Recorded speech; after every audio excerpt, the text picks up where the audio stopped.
Okay, we're going to get started. Please take your seats.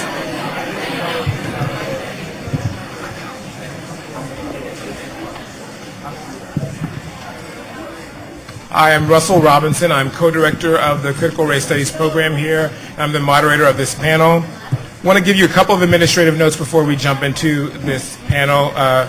So we have a transition after this, and it's a pretty tight transition. The next panel is actually scheduled to begin, I think, 15 minutes after this panel ends. We're trying to cram in a lot of great people and a lot of great performances, so it requires us all to move quickly. So once this panel ends, please follow the ushers outside who will direct you to another building. So we're moving out of this room to a different space. Part of the reason for that is that we're going to have a performance, an artistic performance, after the next panel, which will include award-winning actors, some of the best spoken word performers in the country. Also, Professor Margaret Montoya will be performing. So this is going to build on the themes that you've heard today and yesterday, and it will be an artistic performance that will be featured, and there will be food as well, okay? So please follow us, follow the smell of the food to the next building. I'm really happy today to talk about a topic that is close to my heart and my scholarship. And the topic is representational intersectionality, community, culture, and power. So oftentimes when I talk about issues of representation and culture in media, people say, well, why are you talking about the media? Why entertainment? They don't matter. They're not important. And we want to address that question in part through the panel today.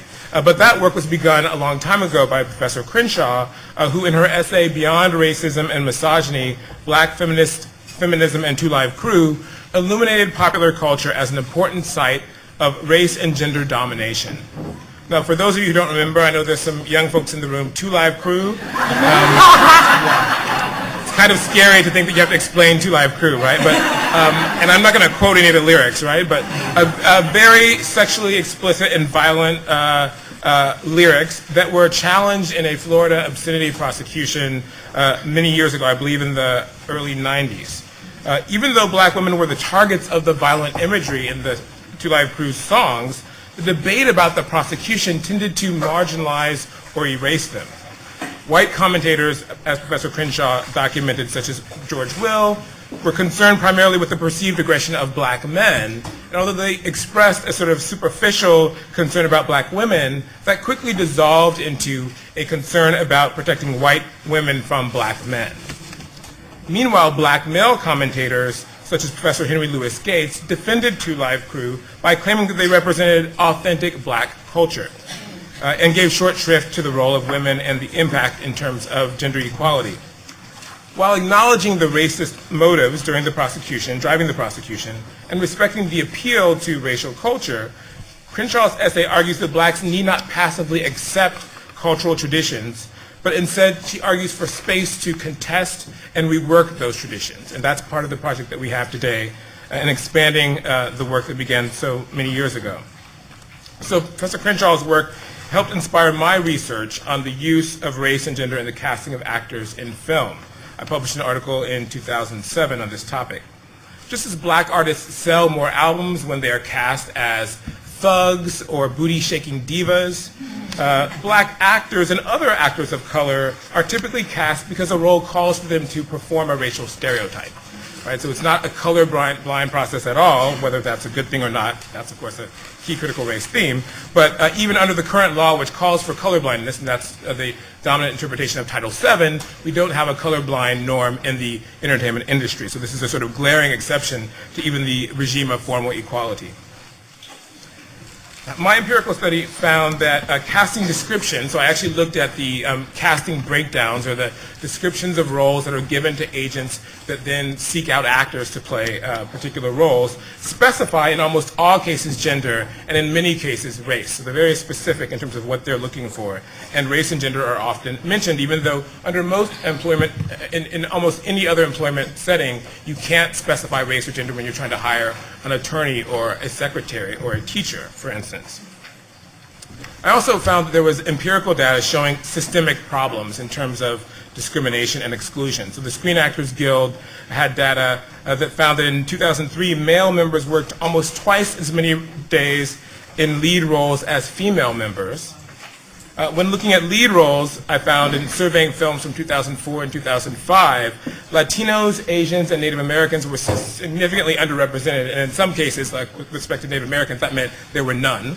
While blacks were not significantly underrepresented, there were about 11% of the lead roles during those years in major films in all films went to black actors. There was still a disparity in terms of the gender distribution. So 3/4 of those black roles went to black male actors. And if you just think about it, all the sort of household names in terms of actors in film, you start naming the men and you can come up with 10 to 20, right? You start naming the women and it's like 1 or 2, okay? I'll talk a little bit more about that in a minute. So what has changed since my article in 2007? Have we seen progress? Well, some have said during 2009 that it was the year of the woman in Hollywood, that we saw major progress. For years, conventional, okay, so skeptical crowd, right? It's always nice to preach to the choir, right? For years, conventional Hollywood wisdom was that 40 is fatal for women, and young men drive box office success. Today, however, some have said that those norms are eroding, and there's evidence that they've cited was the success of the film Twilight, which was driven by mostly young women and a few gay men, like me, and Sex and the City also was a huge hit, also driven by a lot of women viewers. Another example, Meryl Streep, right? So she's been celebrated recently. Her career has just seemed to get stronger and stronger as she's aged. At 60, she's arguably the biggest female star today, with a long string of hits. Julie and Julia, Mamma Mia, The Devil Wears Prada, we can go on and on. She's a reliable box office star, and most would agree, the best actor living today. She's also always gravitated towards central, complex, and strong female characters. And there aren't many comparable female actors that you can think of that have been able to play those roles. More typical in terms of female stars would be Sandra Bullock. So she played the ingenue, which is the sort of typical role for a white woman when you're young, and she made her name in romantic comedies primarily. But this strategy, right, sort of thriving based on sex appeal in romantic comedies, means that typically your career diminishes by the time that you approach 40, and you end up playing, well, nothing. However, Sandra Bullock has surprised people. Just as many people were ready to write her off, she's come back stronger than ever. So at 45, she had her 2 biggest hits, The Blind Side and The Proposal. And of course, she just won the Oscar for The Blind Side. I definitely have more to say about that in a minute. Also at the Oscars, we saw Catherine Bigelow win Best Director and Best Picture. So this is the first a woman winning these awards. According to the New York Times, they said Bigelow punched through the movie industry's glass ceiling with these victories. It was also noted that she beat her ex-husband, James Cameron, who was the director of Avatar. So we should celebrate these triumphs and the progress. I think that there has been some progress. At the same time, we shouldn't rush to the conclusion that women have reached gender equality. And we also have to ask, well, where do women of color figure into this success narrative? Have they shared this progress? So leading female actors of color, I would argue, are watching their careers slide as some white female actors are watching their careers soar, right? So by contrast to Streep and Bullock, think about Halle Berry, Jennifer Lopez, Queen Latifah. And they're probably the 3 most powerful female actors in movies today. They were absent from the big screen last year. In their place, we did see the first black princess, right? This is notable, right? However, there is a little caveat, right? Well, she was a frog for most of the movie, okay? So some would say there was an effort to cover her blackness. Then there's, you guys make this too easy. I'm used to people throwing fruit at me when I give talks. Okay? And then there's Zoe Saldana, who's Dominican and Puerto Rican. She starred in Avatar. But again, well, she was blue. She was an alien. So instead of genuine women of color today, we're more likely to see black men playing black women in lead roles. Sounds a little crazy, but that's the trend, right? So Tyler Perry as Medea. Eddie Murphy in Norbit. And I mean, I remember when this film came out and I thought, if the argument that a film is hate speech, this would be it, wouldn't it? But there were no protests, to my knowledge. Another example, Martin Lawrence in Big Mama's House. These were all big hits, okay? Some of them were groundbreaking in terms of the success of black film. Tyler Perry has really made his name on Medea. And I find it troubling that audiences, black, white, other races, male, female, have flocked to these films. There hasn't been much critique in terms of the role of black men in displacing black women. Perhaps this absence of sort of real black women playing central roles helps explain the support that came, in fact, the enthusiasm, perhaps the hunger in the black community for a film like Precious. So some saw this film as a long overdue look at the struggles of poor black women who struggle with violence, sexual abuse, and HIV and literacy. And these women remain largely outside of the public eye. Remember one blogger, months before the film was released, after it was purchased, I think at the Sundance Film Festival, said, "Who's going to see a film about a fat black woman?" Right? So there's sort of this sense, and this is a white male blogger saying, like, who would want to see this? And part of what I want to do today is explain why this film was a success. So I recognize that the film touched many black people, especially black women, and made visible people who are often erased. Still, I worry that many fail to see how it emerged from a white-dominated power structure that requires blacks to conform to stereotypes if they want to succeed. And I think that this is revealed by the allocation of the Best Actress and Best Supporting Actress award. I told you I would get back to The Blind Side. So Sandra Bullock won for playing the good mom, I would call her. Now, how do we know she's good?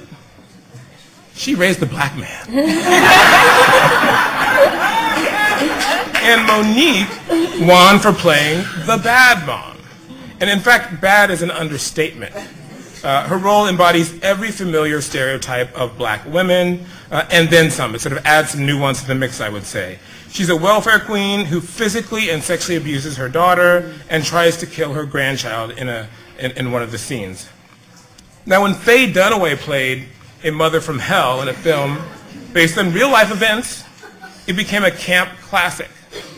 When Monique played a monstrous mom in a fictional work, it was hailed as brave, raw, and above all, real.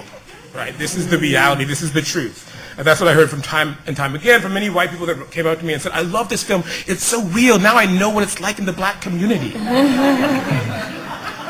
Monique began her acceptance speech at the Oscars by saying, "I would like to thank the Academy for showing that it can be about the performance and not the politics." Now, she was referring to her failure to follow industry rules that require nominees to appear at film festivals and submit to press interviews. Yet from another angle, the Academy voted along predictable political lines. It takes nothing away from Monique's performance, she's very talented, to note that the Academy has a predilection for black pathology.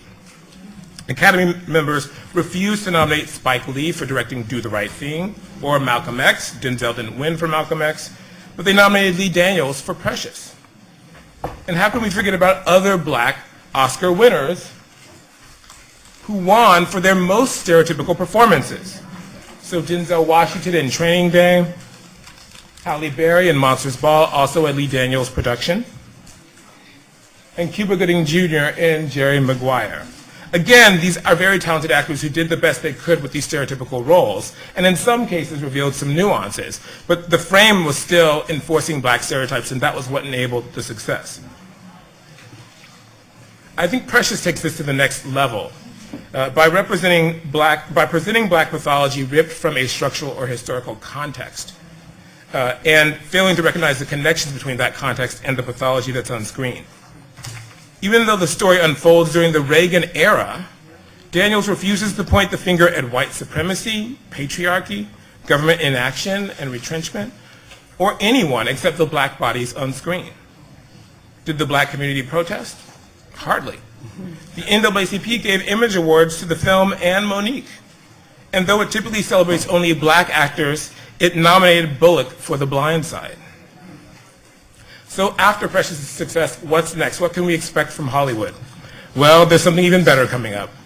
Queen Latifah's coming back, y'all. In a comedy entitled Welfare Queen. So according to a summary online, this is described as the true story of a woman who scammed over $300,000 from the welfare system during the 1970s. This is a comedy. I'll bet she wins the Oscar. Okay, so those are comments I just want to offer for the panelists or other people to riff on perhaps later. We have an amazing panel of really insightful scholars. There's an extensive description of their bios, which go on for miles in the program. I'm not going to repeat all that since we're running a little bit behind time. I'll just give you the sort of short bio and then let them jump in. So in alphabetical order, Philippa Tiba Goff is an assistant professor in UCLA's Department of Psychology. He does fascinating work on what he calls racism without racists, intersectionality, and police brutality. Beverly Guy-Sheftal is the founding director of the Women's Research and Resource Center and the Anna Julia Cooper Professor of Women's Studies at Spelman College, and she has contributed to many important volumes on black women. Angela Harris is a professor of law at UC Berkeley Law School, and as I'm sure many of you know, including especially the Bolt students that are here in the audience, Harris has very important... she's done foundational research and writing on feminist legal theory, critical race theory, and essentialism. And Negwa Ibrahim is a practicing attorney focusing on immigration and civil rights law, and a 2007, is that right, yes, Brad? 2007 UCLA School of Law graduate. As a student, she was a star in the CRS program, including my race and sexuality class, and she's doing tremendous work on the racialization of Muslims, which is a priority of the CRS program. So that is the introduction. I'm going to sit down, and I look forward to hearing their amazing presentations. Okay, so I'm actually the first speaker. First, the timer knows not to start yet. Okay. First, I actually just really quickly want to thank the CRS program. It is an incredible honor to be on this panel. As a CRS alumni, as a practitioner, CRS has had an incredible impact on my life personally and professionally, and so just to, like I said, to be on this panel is an incredible honor. It's very humbling, and really I can't emphasize enough how important CRS has been for me in my practice as an attorney, and how much what Mari Matsuda said is true, that CRS really is about using these tools to affect change, and it truly has made me a more effective litigator, a more effective attorney, and a better advocate for my clients. So I just want to, again, thank the CRS program. If we can give them a round of applause for everything that they did.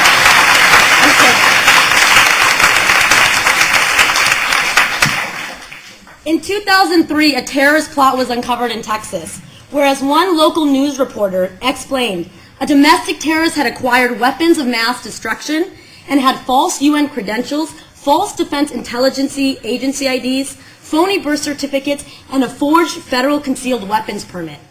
When you hear about this plot, think about who you initially imagined as the perpetrator of this potential terrorist act.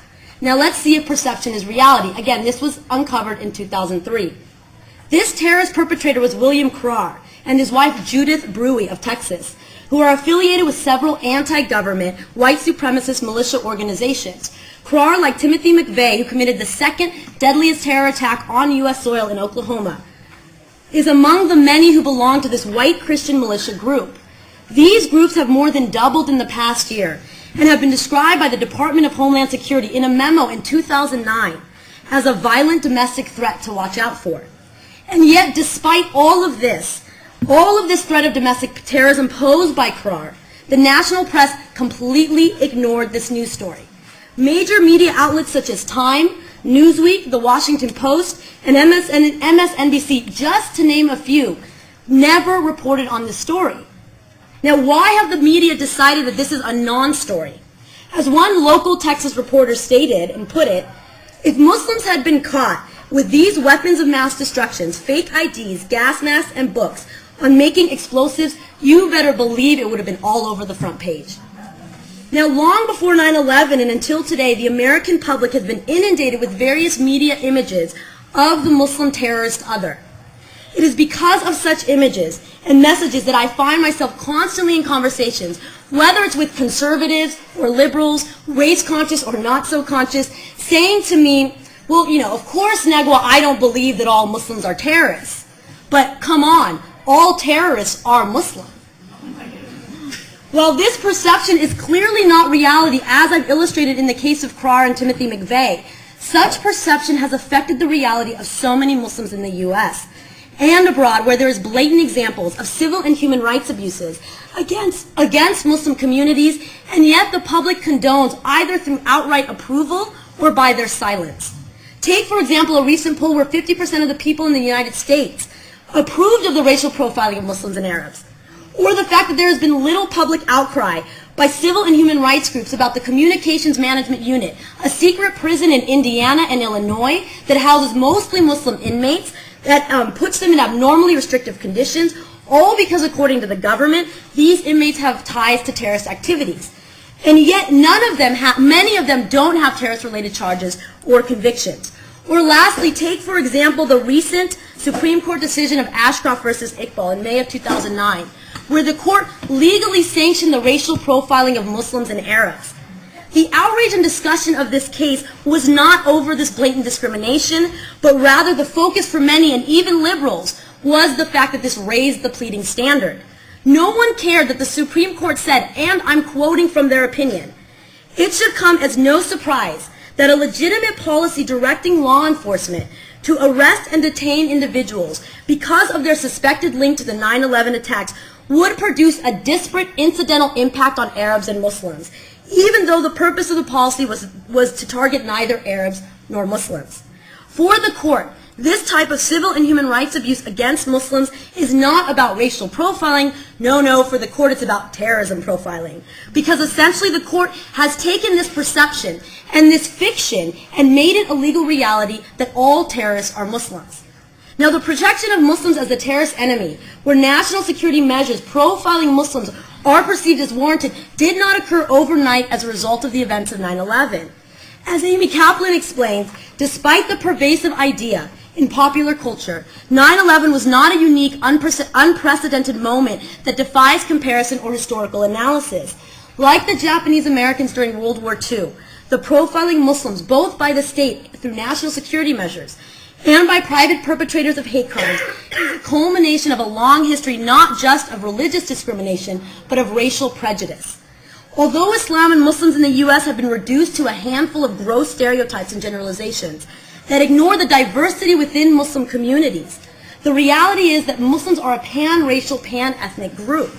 So to understand the racialization of Muslims, therefore, one must examine Crenshaw's seminal work on intersectionality, whereby one's Muslim identity intersected with their pre-existing traditional racial identity and ethnic identity, as well as other identities like class, sexual orientation, gender, etc., are creating additional dimensions of disempowerment, whereby national security is being used in different ways to deny the civil and human rights abuses of Muslims from various racial and ethnic backgrounds. So now I want to talk specifically about the intersection of the Middle Eastern identity and the Muslim identity. A case that really illustrates how the Middle Eastern Muslim is racialized, and that also shows the otherization of Muslims long before 9/11, is a 1942 case. Again, a 1942 case, long before 9/11. It's an immigration case called In Re Ahmed Hassan. Ahmed Hassan was a Yemeni applying for citizenship. At the time in the United States, from 1790 until 1952, the naturalization laws in the U.S. were such that it limited citizenship to white persons. So you had an influx of immigrants coming to the U.S., basically trying to obtain citizenship, arguing that essentially they were white. And so Ahmed Hassan was one of those immigrants who came from Yemen, basically said, I'm Caucasian, of the Caucasus Mountains, I'm white, therefore give me citizenship. The judge looks at him and says, wait a second, your skin's dark. So I don't know, doesn't mean you're not white, but it creates a rebuttable presumption that you're not white, which means that the burden shifts on you to prove to me that you're white. Then what does the judge say? Then he stops Ahmed and says, you can't even rebut that presumption. Why? And again, I quote from the opinion. Apart from the dark skin of the Arabs, it is well known that they are part of the Mohammedan world and that a wide gulf separates their culture from the predominantly Christian peoples of Europe. It cannot be expected that as a class they would readily intermarry with our population and be assimilated into our civilization. The small amount of immigration of these peoples to the United States is in itself evident of that fact. Ahmed Hassan's final designation as non-white and thus ineligible for citizenship is determined by the fact that the group he belongs to, the Arabs, not only possess dark skin, but includes the Mohammedans, an Orientalist derogatory term used to describe Muslims. Moreover, rather than specifically addressing Hassan, Judge Tuttle refers to the entire group of Arabs and their affiliation to this Mohammedan world, to distinguish them from him referring to American civilization. Therefore, it was not just Hassan that was excluded from whiteness and deemed unworthy of inclusion in this American national identity, but rather it was the mere affiliation to Islam that made the entire group of Arabs excluded from the white category. So in other words, for the Middle Eastern Muslim, it doesn't matter whether he or she is in fact Muslim, because their long affiliation to Islam makes the Middle Easterner innately Muslim, belonging to the Muslim world, a term that is often used today by, again, people across the political spectrum, some not realizing that this phrase reinforces the racist narrative about Islam and Muslims, that they are alien to the Christian civilized West, and belong not just to a separate nation, but to a separate universe altogether that is inferior, that is uncivilized, and that is barbaric. So one thing I'd like to know, but I really can't elaborate because I really don't have time, is that I'm not really saying that the Christian identity of some Middle Easterners doesn't lend certain types of privileges even when they're in this subordinated position, because it does. But again, I can't get into those nuances. So what is happening is not simply the racialization of Middle Easterners, but rather the racialization of Muslims, whereby the Muslim terrorist other is not a distinct ethnic group, but rather is a pan-racial, pan-ethnic group that is identified both through physical cues, stereotypically related to what is perceived as the Middle Eastern look, as well as actual or perceived performative cues related to the practice of Islam in the U.S. and regions with large Muslim populations such as the Middle East, Indonesia, Pakistan, or Afghanistan. These performative cues include surnames, the head covering worn by some women, the beard worn by some men, and the practice of Islamic rituals like prayer and even certain accents. This therefore explains how you can have Muslim-looking peoples, as Munir Ahmed discusses in his work, how Muslim-looking peoples can be targets of racial profiling such as Sikhs. Now, while the stereotype about the Middle Eastern Muslim is in many ways applied to all Muslims because of this conflation of the Middle Easterner and Muslim, as I mentioned, there are important nuances that arise when examining one's Muslim identity intersected with other identities like gender. And so with that, I want to discuss some of the distinctions between the Muslim man and the Muslim woman. And again, recognizing that there are also intersections within that create more nuances. The Muslim man is often projected not only as violent, but hyper-patriarchal, hypersexual, hyper-homophobic, sexually deviant, a person abnormally of extremes.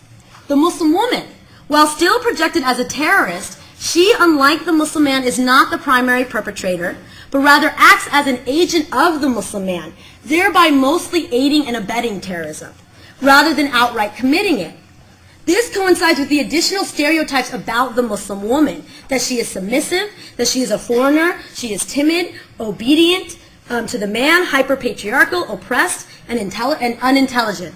As such, the experiences of Muslim women have, with respect to racial discrimination, been less about physical detention and detainment, for example, like you saw in Guantanamo and the CMU that I mentioned earlier, and more about attempts to deny access to jobs, access to traveling by racially profiling in the airport, and access to certain privileges.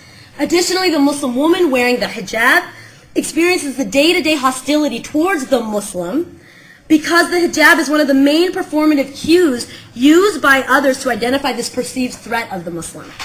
Now, however, even I, as a Muslim who's not wearing the hijab, even I experience discrimination, and people identify me as Muslim once they hear my name, Negwa Ibrahim, or they find out that I'm Middle Eastern.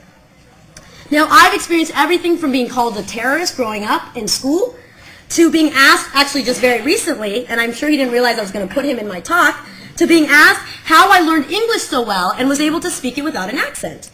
Or being denied certain privileges as an attorney, like access to classified information that's necessary for me to effectively represent my client, all because the government is assuming that I am presumptively disloyal and that I am presumptively a threat because of my Muslim identity. So in other words, Muslim women, like Muslim men, are still treated as the terrorist enemy other, but in many ways, they are not only a possible threat, but also a possible victim of the hyper-violent, hypersexual, hyper-patriarchal Muslim man.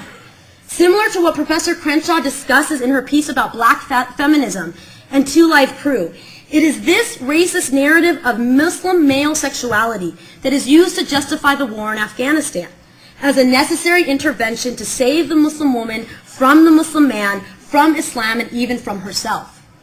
When this anti-sexist rhetoric is used to discriminate and even wage war against Muslim communities, I, as a Muslim feminist, whose feminism was nurtured by my Muslim father, who's here in the audience, my Muslim mother, and by my Muslim community, they nurtured my feminism. When this anti-sexist rhetoric is used to discriminate and even wage wars, it makes me feel much like what Crenshaw describes in her piece. I feel torn between wanting to stand by my Muslim brothers against a racist attack, but also wanting to stand against any forms of patriarchy directed at women like me that occurs within Muslim communities. Okay, so now I want to sort of transition into the discussion of the intersection of the black identity with the Muslim identity. The discrimination experienced by black Muslims in the United States can be traced all the way back to slavery, when the fear and hatred of Islam and Muslims aligned itself with white supremacy and the institution of slavery, resulting in African Muslim slaves not only being subordinated on the basis of color, but on the basis of their Muslim identity as well. This fear of the black Muslim, it still exists today and continues until now. The black Muslim man is stereotypically projected as either one who is in prison or was in prison, as a convert to Islam, who is not innately Muslim, but gravitates towards this Muslim identity because of his quote-unquote radical politics, whatever radical means, I don't know, and innate violence, and although does not amount to terrorism, it can amount to it by adopting this Muslim identity. It is this type of racist narrative that is being used to deny not just black Muslims, but all Muslims in prison the right to practice Islam under the guise of national security. In fact, black Muslim men in prison are being talked about in the media, by government officials, and by law enforcement as the new homegrown terrorists to watch out for, who are acting as agents of the Middle Eastern Muslim foreign terrorists. This is in turn leading to growing FBI surveillance of black Muslim communities outside of prison under the guise of national security, and of the targeting of black Muslim leaders, like Imam Jamil al-Amin, also known as H. Rap Brown, by law enforcement to in part disrupt the spread of Islam and save black communities from adopting this Muslim identity. Interestingly, in response to the Department of Homeland Security memo that I mentioned in the beginning of my talk, where the government actually warns against these white extremist groups, various bloggers and media commentators on the right stated that the memo is focused on the wrong group, because the real threat are black Muslims who are jailhouse converts to Islam and with such conversion commit terrorism when they get out, end quote. First, what you notice is that the black man is being stereotyped first as having radical violent politics, whereby if he becomes Muslim, the only type of Islam that he's going to adopt is this quote-unquote radical Islam.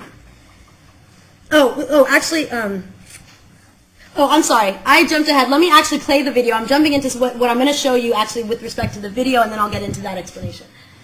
So what I'm about to show you actually are two clips from a video that I pulled before you start. Two clips from a video that I pulled. It was actually produced by Steve Emerson. I don't know how many of you know Steve Emerson. I know some people in the audience do. He is known as an Islamophobe, as an Orientalist, as a number of things, but basically as a racist. Okay. So, play the video.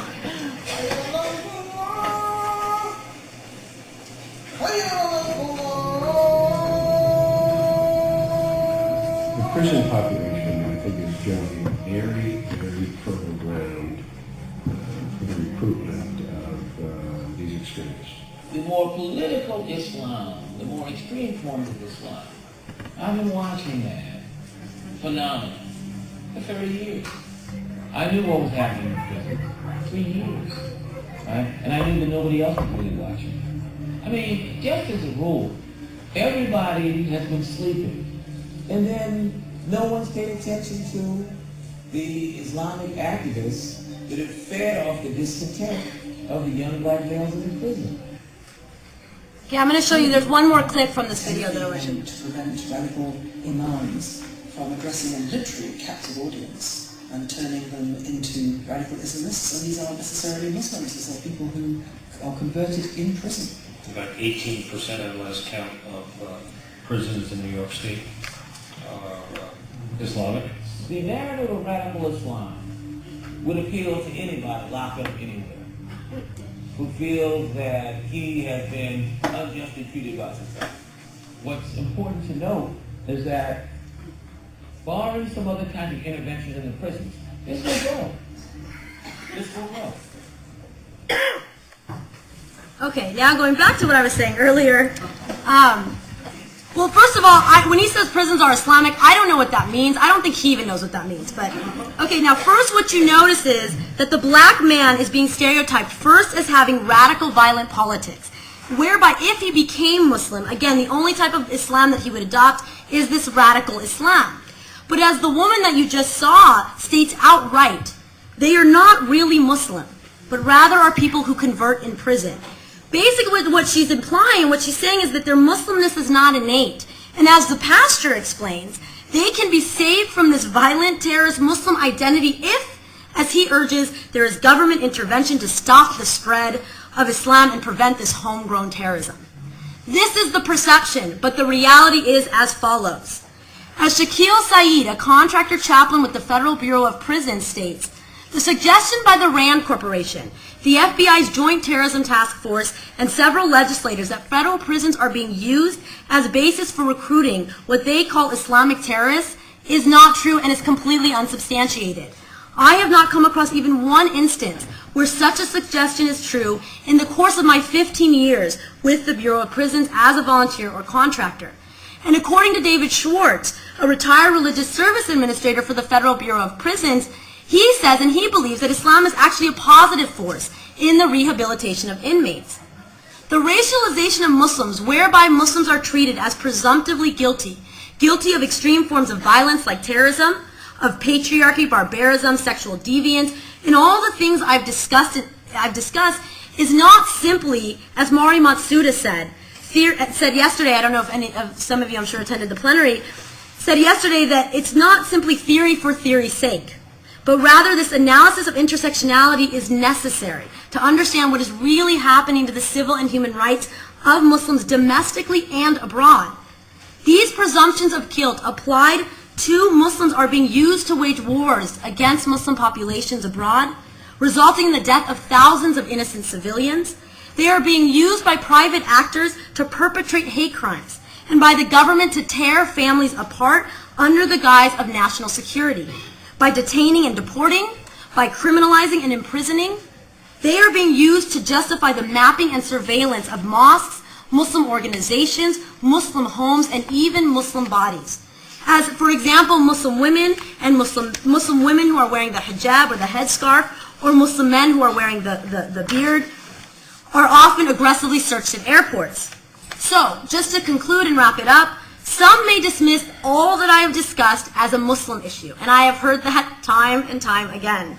But it's important to recognize that this is a civil and human rights issue, because if national security can be used to easily usurp the civil and human rights of one group, as was the case with the Japanese during World War II, and now Muslims, it is only a matter of time before it's used to do the same for another and another and another.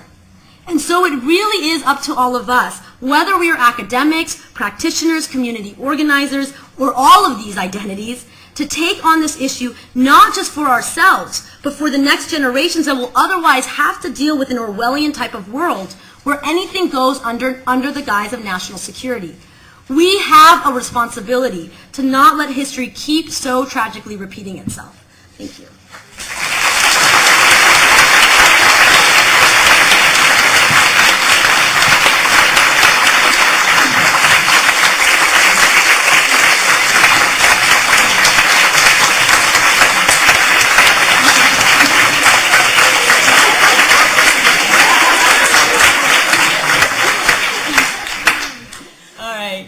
That's a tough act to follow.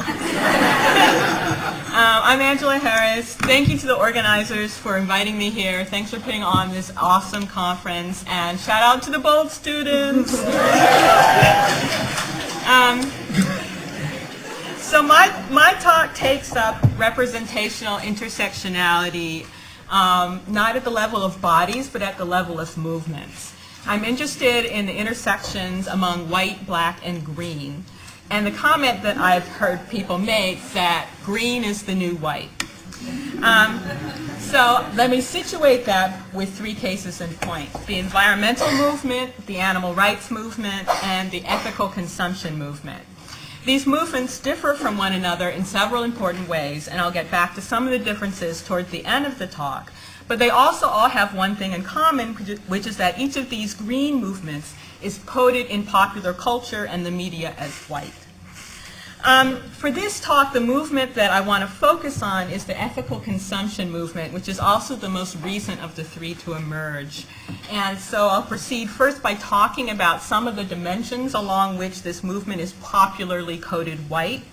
Second, I'll argue that the popular representation of this and other green movements is white is neither driven by mechanisms of exclusion, that is, that black people and other people of color are not welcome, nor by mechanisms of choice. Black people just don't care about ethical consumption because they have more important things to think about, but by the discursive framing of the movement itself. And then third, I'll argue that a shift in the framing of the movement, like the shift in framing from environmentalism to environmental justice, would place the question of white supremacy front and center and make possible a black and green identity. And just a footnote that I'm focusing on blackness here because of my ongoing engagement with black vegans and vegetarians, but the argument could be extended to people of color more generally. So the ethical consumption movement has several strands to it. And one is establishing new international production and distribution standards and networks for fairly traded products. So you've seen the fair trade coffee, fair trade chocolate, and there are folks working to make those distribution networks possible. Along with that work of creating new markets, there's the individual and personal work of buying and encouraging others to buy fair trade products when there's a choice in the matter. So that's one strand. Another aspect of the movement is the organic, slow food, locavore movement. That is buying and eating and encouraging others to eat only food that is organically grown, unprocessed, and grown within one's local food shed. And I would put here also the practice of starting one's own food gardens and shopping at farmers markets. A third strand is vegetarianism and veganism. And both of these terms refer to avoiding consuming animal products, but they can be used to capture a number of different specific practices and motivations.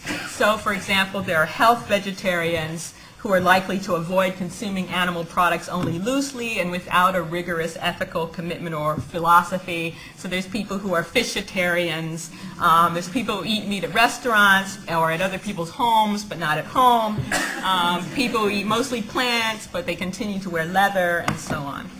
And then there's also ethical vegetarians. And most vegans, people who don't consume animal products of any kind, including dairy or honey, would count themselves in that category. And these are people who connect their practices of eating to a larger practical ethics or philosophy that might center on nonviolence, on the environmental and political economy consequences of industrial food systems, on feminist commitments, on spiritual practices and beliefs, or a combination of those. Now, the number of vegetarians in the United States is unclear because of these different levels of commitment and different sort of self-identifications. One survey conducted in 2003 found that 2.8 of the adult population identify themselves in the most strict category, the vegan category, never eating meat, fish, poultry, eggs, milk, or honey. Another 6 to 10% identify themselves as almost vegetarian, and then 20 to 25% consider themselves vegetarian inclined. I love these characterizations. Now, I haven't been able to find good statistics on the intersection, how many of these people are black people. But anecdotally speaking, the numbers seem to be smaller than the proportion of black people in the population. And that's certainly true if we go beyond vegetarian eating practices to the ethical consumption movement more generally. So, for example, there's a small-scale study coming out finding that popular farmers markets in Davis and in Berkeley, California, are disproportionately white. And if this disproportion is true, it would be in line with similar racial disproportions in the environmental movement and the animal rights movement.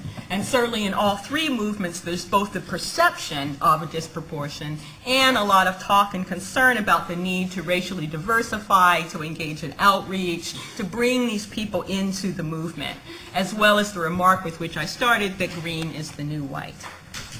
So there's a number of barriers to black people adopting the practices and values of ethical consumption generally and becoming vegan or vegetarian. One is the connection between race and class. It takes a certain amount of money and free time to shop, buy, and eat organic and local food. And because black communities are more likely to be working class and strapped for money and time, ethical consumption is not a priority. Meat also has a symbolic class value. Being able to afford to eat steak may mean something if your family has always been poor. A related barrier is lack of access. In many impoverished black neighborhoods, there is no good place to buy healthy, fresh, unprocessed food, let alone organic food. Another barrier is the connection between race and ethnicity. A lot of traditional foods and cooking practices in the African diaspora, including African American and Caribbean traditions, are meat-based. Adopting vegetarian or vegan practices means either abandoning or dramatically altering traditional recipes and dishes. But this is a panel on representational intersectionality in popular culture, so I want to focus on a third barrier, which is that within pop culture, ethical consumption generally and vegetarianism and veganism in particular are coded white. Start with the observation that vegetarianism and veganism are number 32 on the list of stuff white people like. Organic food and farmers markets are number 6 and number 5 respectively. And as others have observed, this is not the guns, God, and Tea Party kind of whiteness, but is opposite in electoral politics, liberal to progressive, upper middle class, New York Times reading, NPR listening whiteness. And now I want to take a moment just to reel off and identify some of the cultural associations, some of the semiotic chains that link ethical consumption to whiteness in this area of popular representation. So, for example, the whiteness of cooking and eating culture. One cultural referent of ethical consumption is the slow food movement, which first emerged in Europe, and many of the representations of the importance of locavore eating are associated with European cooking and eating cultures, especially those of Italy and France. And that's in keeping with the cultural reference of magazines like Gourmet and a number of TV cooking shows. The Julia and Julie set look to Europe in particular, especially Italy and France, for inspiration. Another important strand of white cooking and eating culture looks beyond Europe, but here the sensibility, as many have observed, tends to be the sensibility that Bell Hooks described years ago as eating the other, right? So adventurous gourmets and gourmands travel the world looking for new exotic tastes, and there's intense interest in the cuisines of people of color, but it's also an interest that positions those people and those cuisines as other. Okay? And even looking at the culture of Whole Foods and Trader Joe's appeals to an imperialist sensibility in which the finest foods the world has produced are offered up to you for your admiration, purchase, and consumption. Another chain here, or link here, is the whiteness of luxury kitchen culture. And here we can see another clear connection between race and class, but the culture of sub-zero refrigerators, granite countertops, and commercial quality stoves is a status culture, right? A culture of consumption and status associated very strongly with wealthy white people. Another link here is the whiteness of the culture of the small farmer.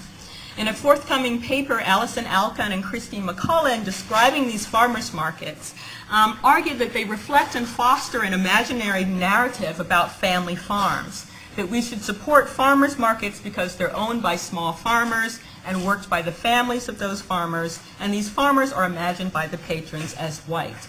And here, shopping at farmers markets is tied into a nostalgia about the vanishing American yeoman family farmer that agribusiness has long been able to tap into for congressional support of farm subsidies.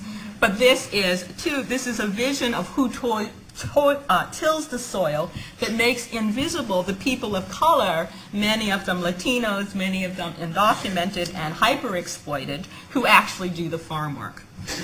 And then we could add to this the new romance of people who leave the city to start small organic farms, a romance played out in the pages of the New York Times that seems to be catering to and starring well-educated and privileged white people. Another link in this chain, the semiotic chain of whiteness, is the whiteness of body control culture. And zeroing in more specifically on vegetarian and vegan identities, the culture of bodily discipline and control, which has a particularly female audience, is also coded white, at least, again, in the popular imagination. So, in fact, there are conflicting studies on the incidence of eating disorders among black and white young women, but at least some people have suggested that anorexia and the culture of extreme thinness is a white thing. And certainly some people who take up veganism as a form of body discipline are doing so in an effort to fulfill the social pressures on women to be thin, young, and beautiful forever, or as a protest against those norms, depending on the theory that you adopt of eating disorders, and it is white girls who are taken as the major audience and target for these dramas of bodily control. And then finally, the whiteness of college campus ethical consumption movements.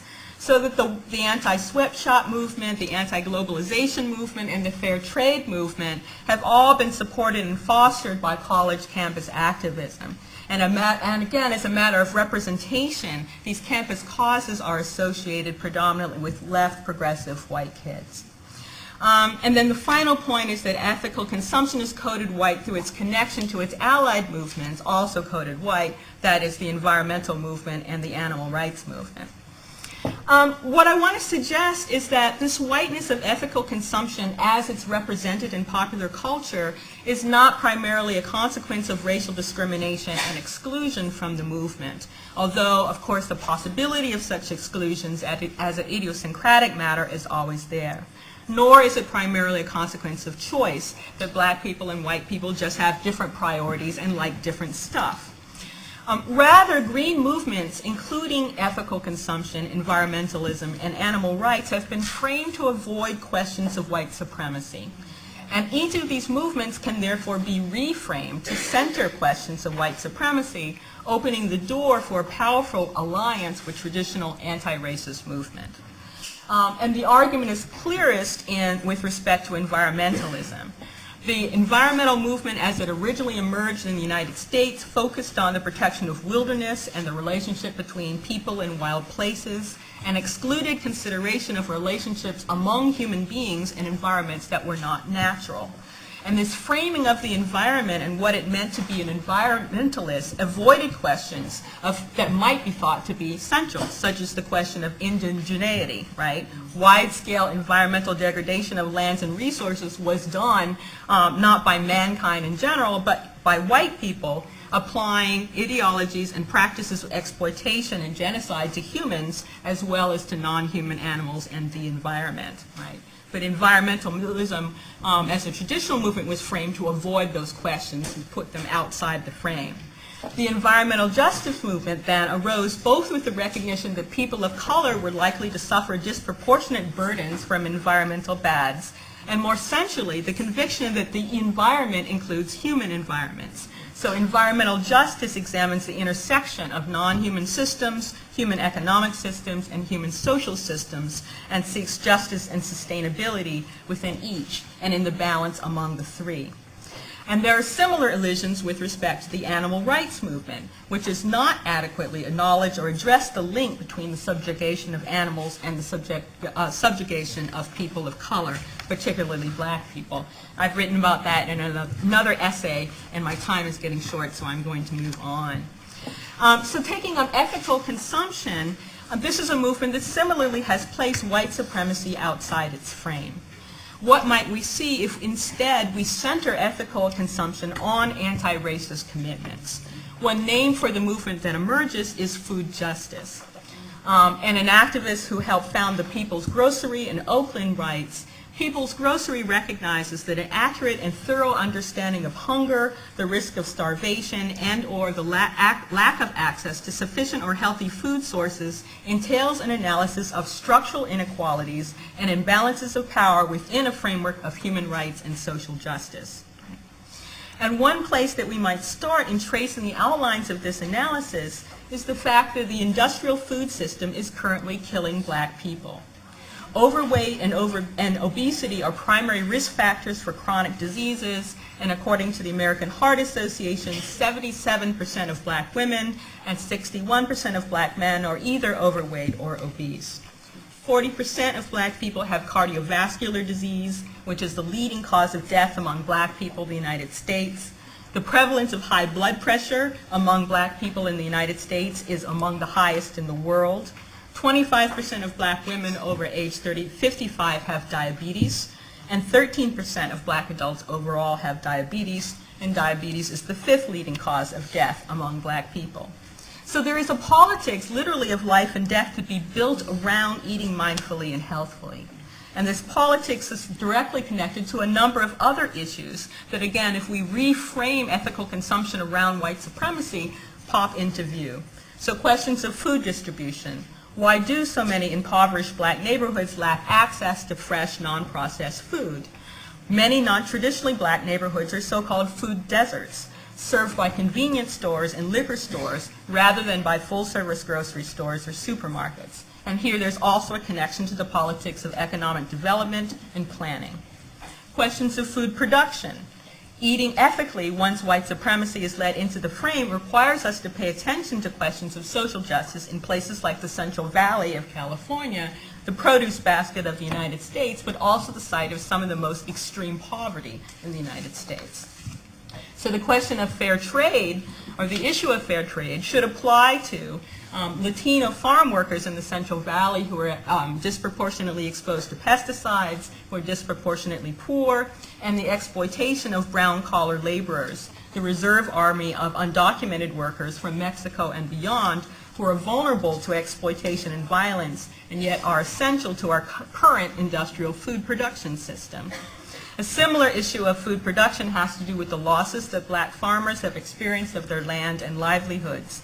And looking globally, the question of fair trade is intertwined with questions of anti-colonialism already implicated in the anti-globalization movement. There's a potential politics of the body to be built here. So low birth weight is connected to nutritional health, and both are connected to the goals of the reproductive justice movement, rights to sex, family, and personhood. Ethical consumption within an anti-racist frame also brings in a potential anti-racist feminist politics. Carol Adams and others have written about the sexual politics of meat, and the feminist argument that animal rights and women's rights travel together. Animal rights forces to the surface the question, what is a human? A question that has particular force for women of color, who have been doubly displaced from the human and whose reproductive capacities have been exploited as animals are exploited.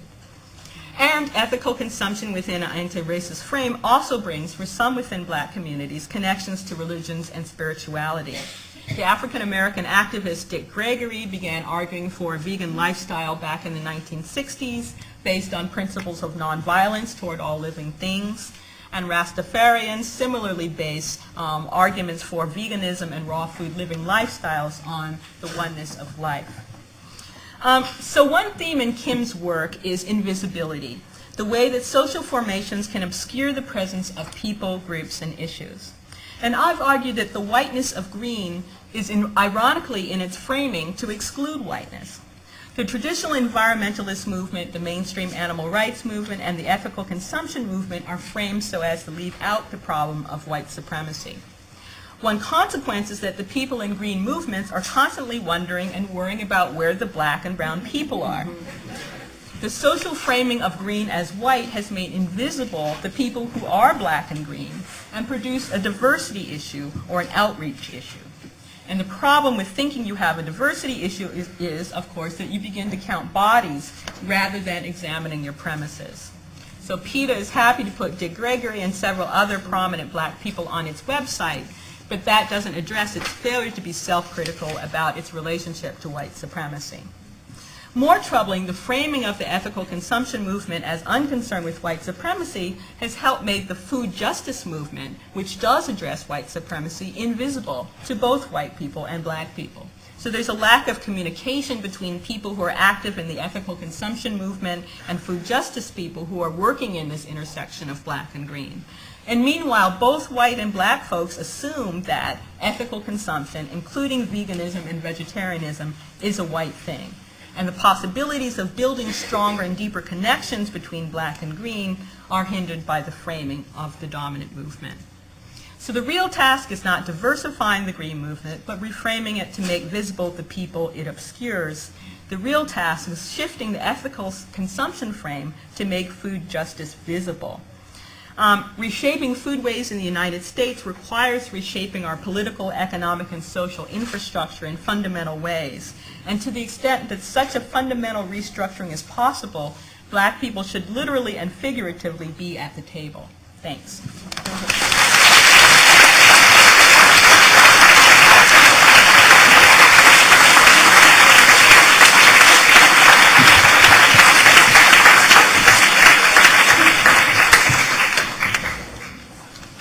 I want as well to express my thanks to UCLA Law School for the conference, which I am thoroughly enjoying, and for having invited me to this panel. My professional life, teaching, research, institution building, has been devoted to the development of black feminist studies, which began with the publication of Sturdy Black Bridges in 1979. Both Words of Fire and Traps, African American Men on Gender and Sexuality, are the two book-length texts in which I make the case that despite persistent claims to the contrary, black women and men have produced groundbreaking feminist discourse for nearly 200 years. This is amazing.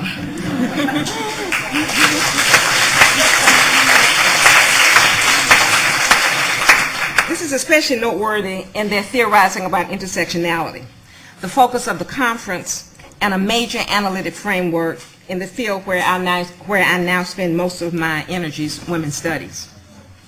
During the writing of my doctoral dissertation, Attitudes Toward Black Women 1880 to 1920, I immersed myself for the first time in European and North American discourses on black female sexualities. I had been intrigued, or maybe even haunted, by Peter Brooks's essay, Gauguin's Tahitian Body, some years earlier, in which he asserted any account of the 19th century preoccupation with seeing and narrating the body needs to think about a long tradition of European fascination with the bodies of other cultures, particularly women's bodies from cultures considered exotic or primitive, which are used to define an alluring or menacing other of Western civilized sexuality, end of quote. Constructions of the hypersexuality of slave women in the American South underscore the tenacity of early images of African women. With the penetration of Europeans into sub-Saharan Africa during the 15th century, memoirs of travelers characterized African women as grotesque, dangerous creatures who engaged in deviant sexual behavior. The most persistent attitude was that they were savage and bestial. The violation of the bodies of enslaved African women resulted from such perceptions. They were branded for identification on the shores of West Africa, raped during the Middle Passage, forced to engage in sex, and beaten in the fields of southern plantations. During the 10 years that I worked on Words of Fire, the truth of Brooks's assertion, where I began this talk, became even more apparent to me. In the section on the body politic, sexuality, violence, and reproduction, I began the introduction in this way. Black women's bodies have been sites of contestation since Europeans first set foot on African soil to appropriate free labor for the brutal system of slavery. Myths about black female sexuality, born on the African continent, would follow black women to the so-called New World and help to justify their sexual exploitation for generations thereafter. Despite the importance of discussions of the sexual history of the West, the subject of the politics of black women's bodies was being marginalized in new discourses on the female body. In an attempt to respond to this gap, I began to do research which resulted in an essay, Black Female Sexuality and the 19th Century Euro-American Imagination, which was included in Kimberly Wallace Sanders' anthology, Skin Deep, Spirit Strong, The Black Female Body in American Culture, which was published in 2002. After this historical context, I want to reflect now upon the specific focus of this panel, representational intersectionality, especially popular culture, which has been the subject of many feminist scholars, including Tricia Rose, whom you know would have been on this panel but couldn't make it, and of course Kimberly Crenshaw. Her important and compelling essay, Beyond Racism and Misogyny, Black Feminism and Two Live Crew, was a major catalyst for Janetta Cole and I to write the chapter in Gender Talk entitled No Respect, Gender Politics and Hip Hop. We also revisited Two Live Crew's album, As Nasty as They Wanna Be, as well as other sexually explicit lyrics in a certain brand of hip hop. While I will resist the temptation of dwelling on Crenshaw's elegant arguments in that essay, I want to capture briefly her dilemma as she weighed in on the obscenity judgment against Two Live Crew in 1990, which she argued convincingly was racist. This is Kimberly, and I think you quoted her as well. I wanted to stand together with the brothers against a racist attack, but I wanted to stand against a frightening explosion of violent imagery directed at women like me. My sharp internal division, my dissatisfaction with the idea that the real issue is race or that the real issue is gender is characteristic of my experience as a black woman living at the intersection of racial and sexual subordination. She went on to assert, those of us who are concerned about the high rates of gender violence in our communities must be troubled by the possible connections between these images and tolerance for violence against women. Children and teenagers are listening to this music, and I am concerned that the range of acceptable behavior is being broadened by the constant propagation of anti-women imagery. I'm concerned, too, about young black women who, like young men, are learning that their value lies between their legs. Nasty is misogynist, I'm still quoting Kim, and a black feminist response to the case against Two Live Crew must start from a full acknowledgement of that misogyny. But such a response must also consider whether an exclusive focus on issues of gender risks overlooking aspects of the prosecution of Two Live Crew that raise serious questions of racism. And here is where the roots of my opposition to the obscenity prosecution lie. While examining the values that many young women and men are encouraged to embrace in many forms of popular culture, we were mindful in Gender Talk of the fact that they have come of age in a time when women, especially young, sexually desirable women, are viewed by our sex-obsessed dominant culture mainly as sex objects rather than as multi-dimensional beings deserving of love and respect. When males and the male-controlled media treat young women as objects, they often see themselves in the same manner. This insidious dynamic is certainly not entirely new, but with so much of popular culture representing young women as nearly naked, promiscuous, man-hungry, and lacking in self-esteem, internalized sexism and rabid anti-feminism are likely results. Poet and social critic Sonia Sanchez describes this phenomenon as a country trying to asphyxiate our daughters in a state of undress and convince them that they're hoes. Even in colleges, Sonia argues, they try to make them hoes. Any place young women walk, the country says, I'm going to take you back to Hodom. Similarly, young women are increasingly ensconced in a mass culture of crass materialism that places financial gain and the mindless consumption of material goods over healthy, productive, loving relationships. Some rappers have made millions rapping about women giving up sex in exchange for liquor, jewelry, or less. The message that young black women's bodies can be purchased cheaply on the open market is a grim modern-day reminder of slavery. In some ways, I would argue black women and girls are still on the auction block. What makes this scenario so devastating in the 21st century, not the 19th, however, is that it is sometimes our own men, the young ones to whom our future will soon be entrusted, who are frequently doing the bidding and buying in this century. Lacking control of their sexuality, and unable as mothers to protect their children from being sold, black women have always occupied a precarious social space in American society. The deeply held and pervasive belief that black women are less valuable than women of other races, a legacy certainly of slavery, pervades all aspects of American culture. So there is no collective outrage about our persistent devaluation and subordination. Ironically and sadly, no, disgustingly, black communities have also been complicit in the production of damaging images of black womanhood and black girlhood, including the black woman as whore stereotype, especially in too much mainstream hip-hop, where young business-savvy artists maintain a great deal more control over the content and direction of their products, especially early on, than black artists certainly did in the past.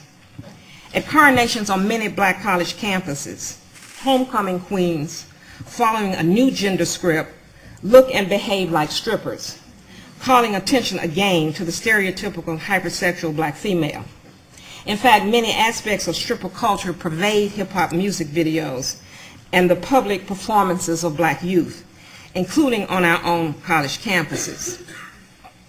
A problematic response on some black college campuses recently, you may have noticed, has been rigid dress codes rather than public dialogue about race, gender, class politics in contemporary youth culture. I could talk for a minute, and if I can, in the question and answer, I'll talk about the Morehouse response, including the prescription that men shouldn't wear girls' clothing.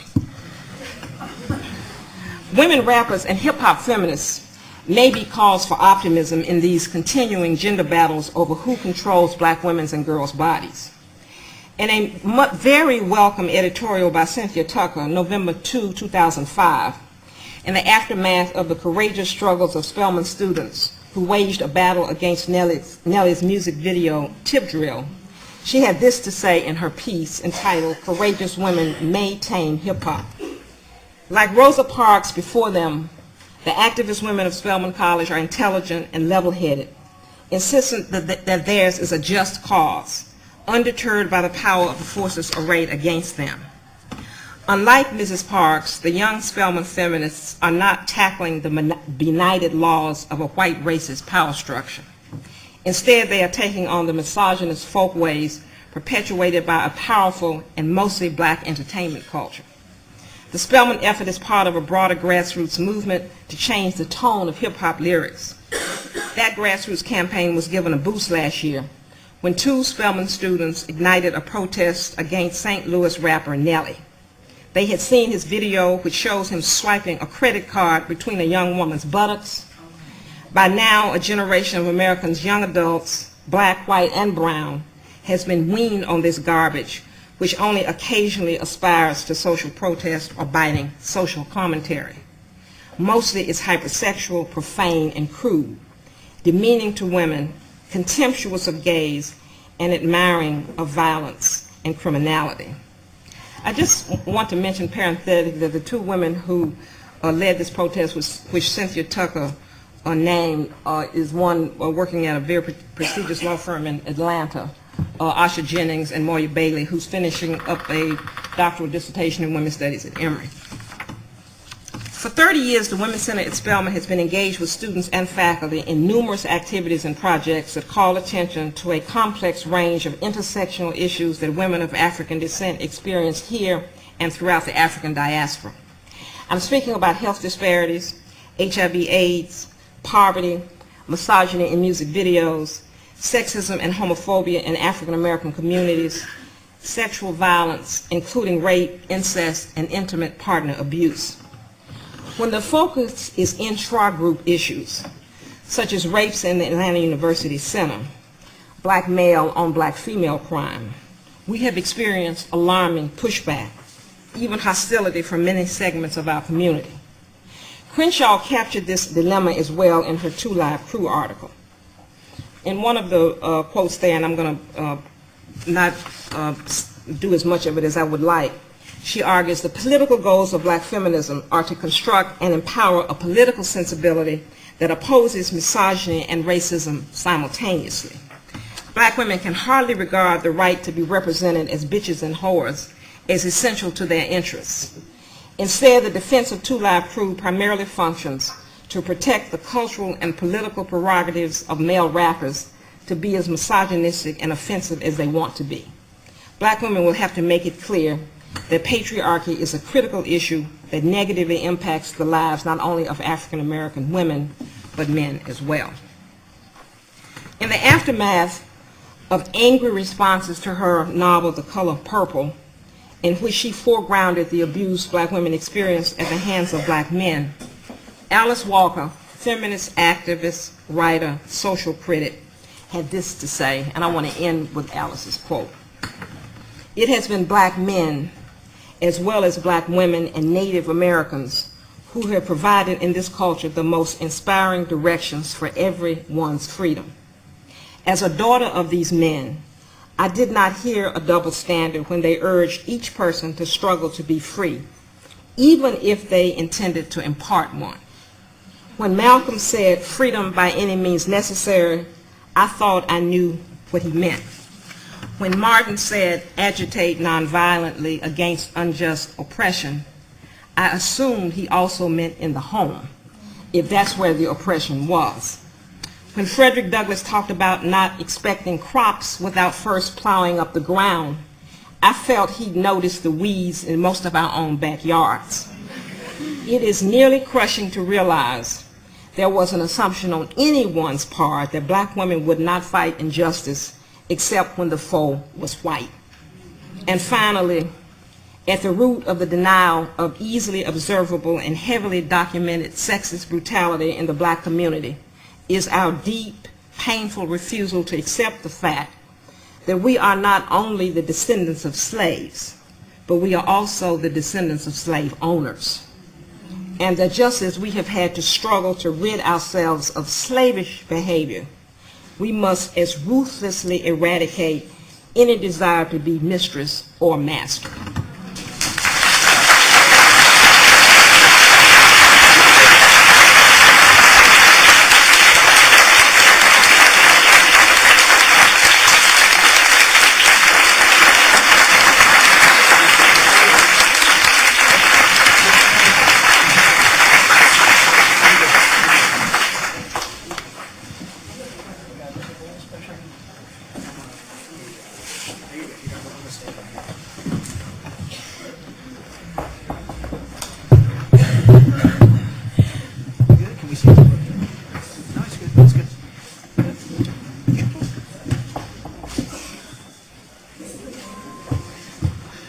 I take it back. I don't want to go last anymore. Who did I make angry that they put me after these presentations?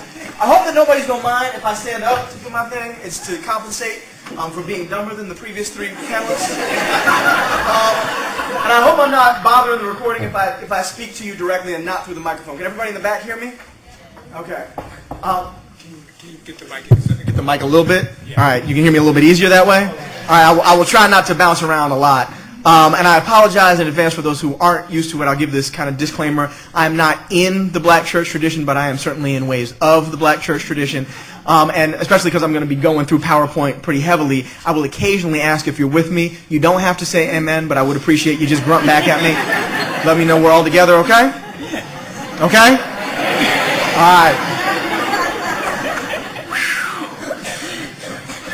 I don't recall being so overwhelmed and nervous talking about my research as I am right now in quite some time. So I'd like to thank the organizers for inviting me and thank the three previous panelists for making me smaller. Thank you very much. Nobody, please.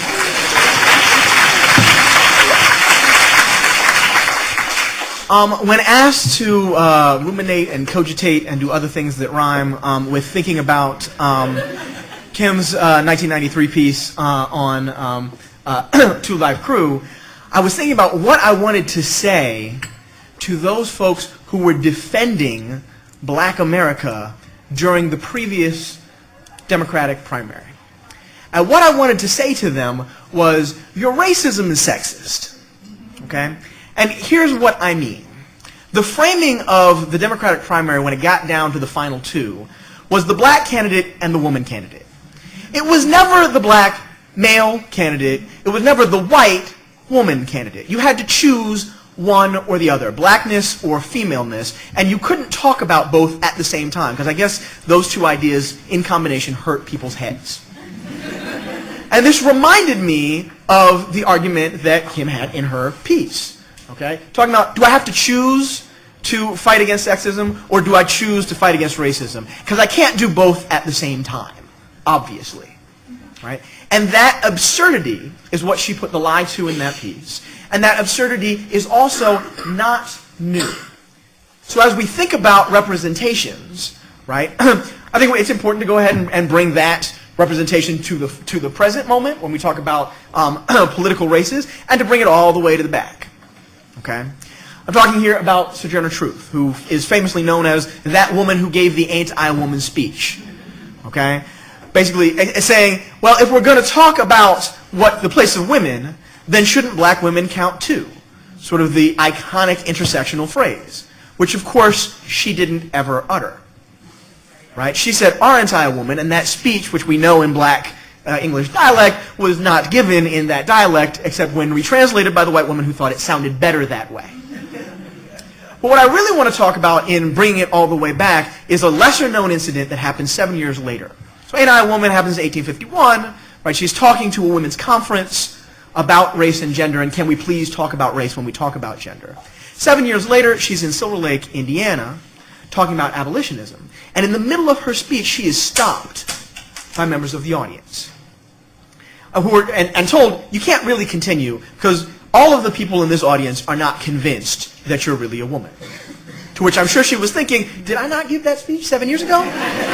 For real? She was given an ultimatum. She was told, what we'll do is all the men will leave the room, and the women will disrobe you and check to make sure your breasts are real. To which she said, oh, hell no.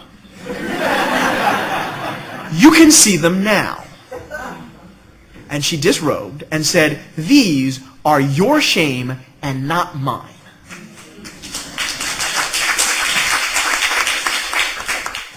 What she meant in that, and what she went on to explain, was that you are here at an abolitionist conference and cannot see the peculiar and unique harms that accrue to black women is your shame and not mine.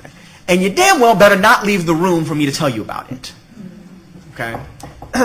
What I want to propose is that this is the continuity of erasing the experiences of anti-black female racism, right? A two-live truth, perhaps. Now, I say this all the time. I am a psychologist, right, which means I am not allowed to have ideas, okay? I am allowed to prove things and to make smart things like what we've been listening to very, very dumb. And so here are some dumb things I'd like to talk to you about. Really, really dumb questions that I think, unfortunately, we're still in the moment of needing to ask. Are black women not seen as women at all? I'm not talking in a metaphorical sense. I'm not going to talk about nuance and white hegemony and possessive investment and masculinity. I'm talking perceptually. When we look at black women, do we see black men? Dumb question. Is anti-black female discrimination seen as less severe than, let's say, anti-black male discrimination? I'm not talking in the abstract. I'm talking seriously when they see it, the exact same thing happening to black women. Is it less severe than when they see it happening to black men? And as a psychologist, I'm in a position to ask that dumb question. Okay? And the slightly more elevated question that these allow us to perhaps begin addressing is our racism, our conception of what racism is, in fact, sexist? Okay? So I, as a psychologist, am going to take you through empirical studies. Okay? Study one, I'm just going to ask folks on the street, think of a blank person. Okay? So we're going to do it together. All right? Think of a person. Close your eyes if you have to. Go to your happy place. Think of a person. Okay, now open your eyes. How many people were thinking of a man? Okay? A couple folks. At the vastly female, vastly black feminist intersectionality conference, how many people were thinking of a woman? We win. Hooray. But let's see what happens when we're not in this context. Okay? We asked, by a white female research assistant, think of a black, white, Asian, or no race specified person. These were between subjects. So you got one of these 4 conditions. Okay? We asked 151, about roughly half and half, males and females, overwhelmingly white. Asked folks this exact question, and then afterwards did what I did to you. What is the sex of the person that they imagine? Okay? Think of a person. About 30% are thinking female. Think of a white person. About 40%. That's not statistically significantly different. Okay? So think of a person, think of a white person, equally male. Think of a black person. That's 13%. Okay? That'd be significantly different. Think of an Asian person. Okay? That's 53%. Okay? These are significantly different from each other. So when we think of a black person, at least for the white people who are responding, we're thinking of black men. When we think of an Asian person, we're thinking, more than in other categories, of Asian women. It's possible that blackness is masculinized as a category in the minds of at least the white imaginary, and that Asianness is feminized compared to the default race-neutral person, quite literally. So we decided, well, that's a dumb question. We're allowed to ask that too. So in study 2, how manly are, we also asked how feminine are. It turns out that those are about the same question, just reverse. Okay? Participants rated black, white, and Asian women and men on femininity and masculinity. We made that into one scale, right? I can show you the ways in which we can do that 2 scales, but will you trust me if I tell you the stats say it can be 1 scale? Okay, good. Because the explanation of why not, we have to go into scale theory, and no one wants me to do that. All right. So we just asked 59, mostly female, again, overwhelmingly white, right? Folks, these questions, how masculine, how feminine are black, white, Asian men and women? Okay? So this is collapsing across gender. How manly, okay, and these are the more manly, the higher the bar, how manly are black people? Okay? White people? Asian people? All right. And they're all different from each other. Okay? Black people, if you didn't know, we are manly.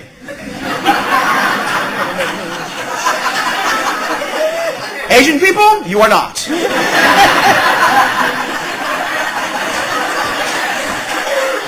I didn't know, but that's what they told me. Ask a stupid question, you get a stupid answer. What happens when we break that down for male targets and female targets? Okay? For our male targets, now on this side, male targets, and this is, in fact, the first research to demonstrate that men are seen as more manly than women. It's a groundbreaking study. Black men, very manly. White men, slightly less manly. Asian men, tough luck.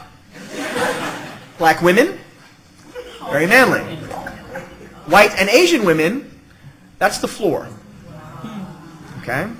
So really what we're talking about is the odd person out here are black women who are masculinized in excess compared to their white and Asian female counterpoints.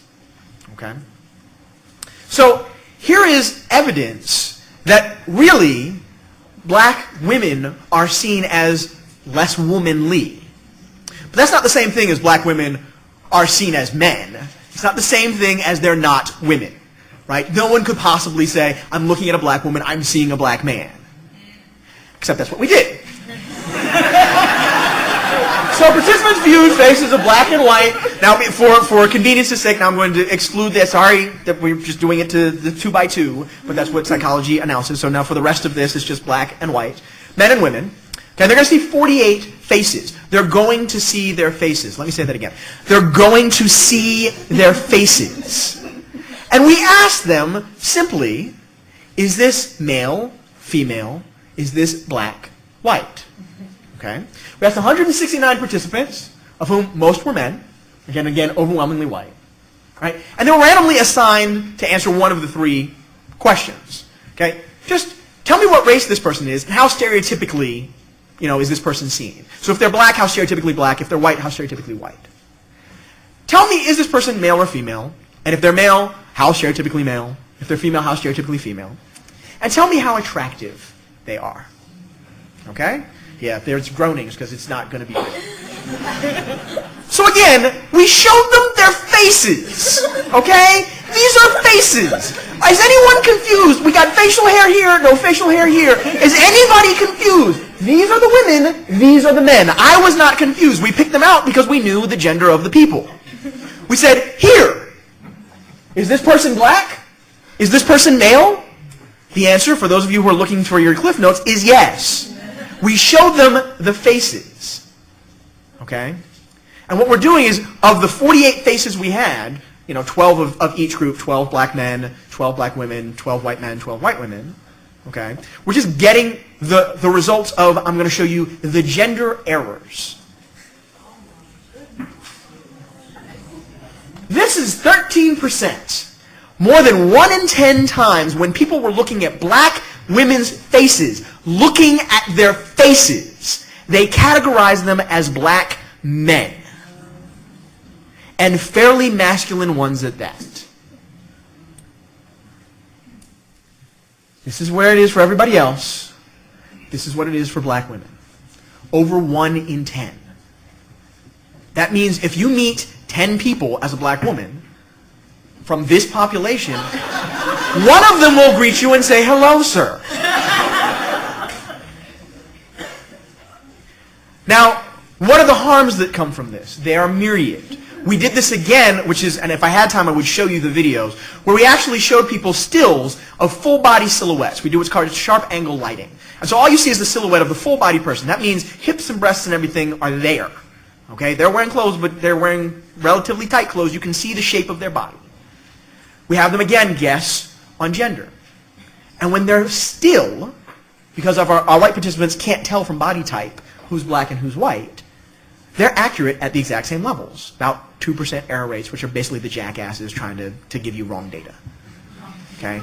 As soon as they start moving, and they start racializing themselves with their extra black, dangerous, sexy moving,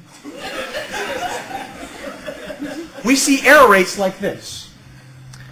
That's, again, I can see hips and breasts and the whole thing, and people are categorizing black women only when they are made to be known as black men.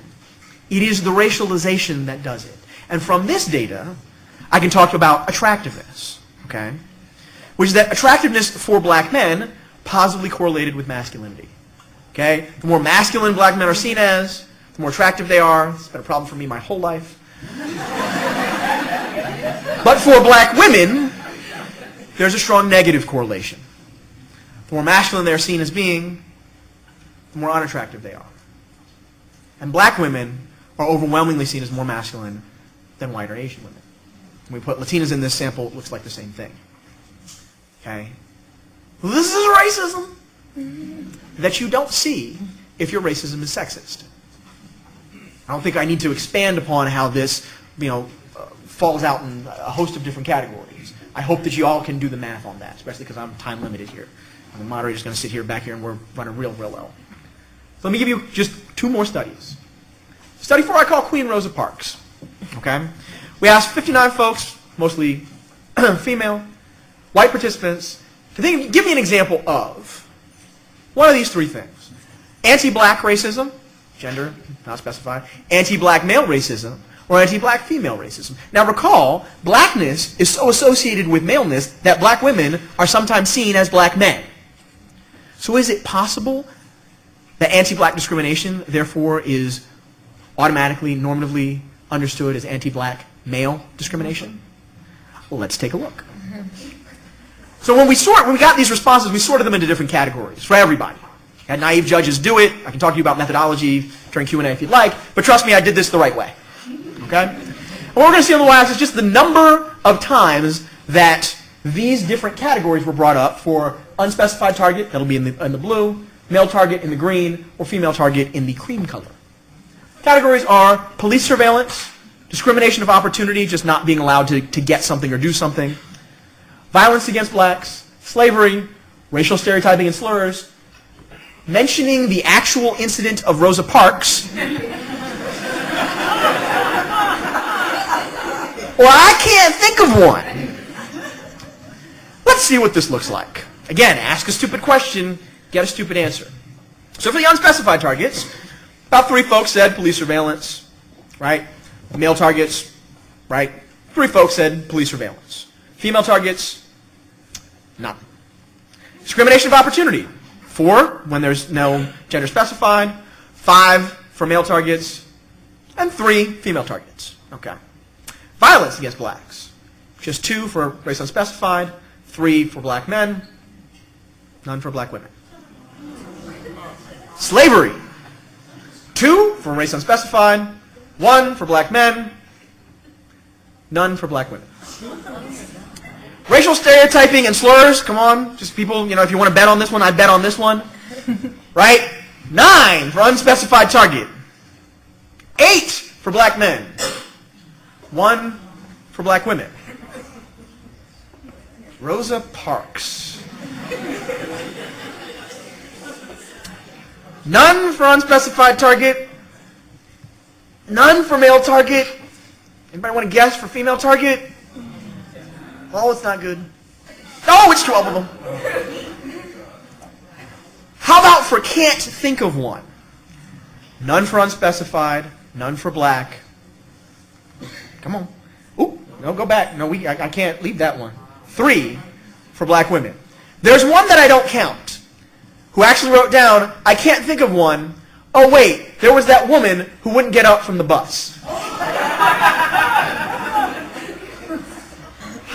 This, by the way, is why I'm a psychologist, because you could not make this stuff up. Okay? So this is egregious. This is ugly. This makes me feel bad about myself. I go home and I rock in the fetal position when I get this data back. Okay? But this is anecdotal. My psychology friends will say, okay, you got some people, they said some crazy things, but that doesn't tell you anything.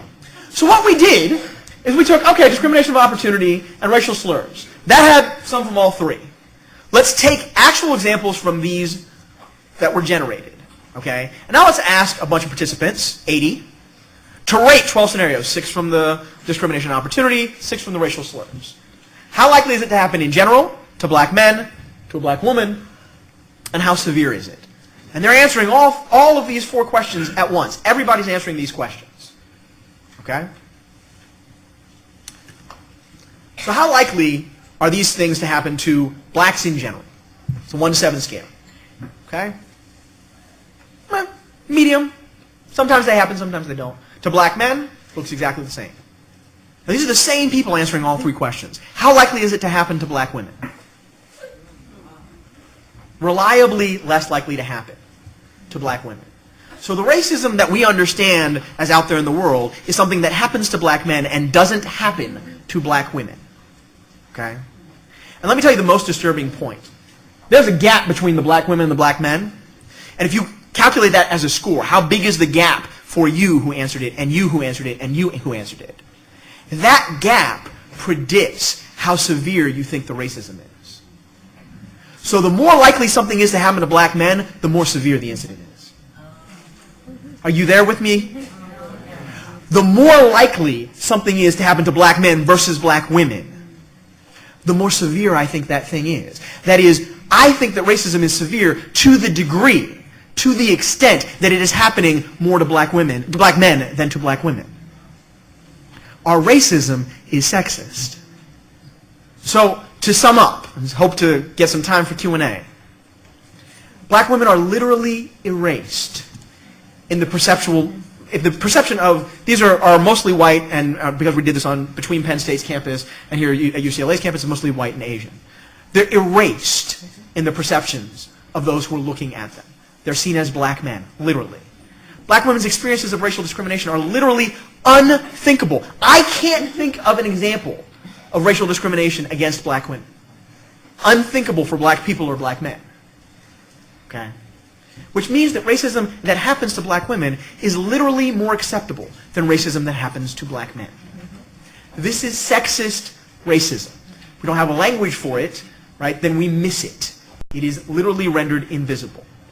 Now, I didn't get to, because of time constraints, talk about the sort of concaminant question to this, right, which is our sexism racist?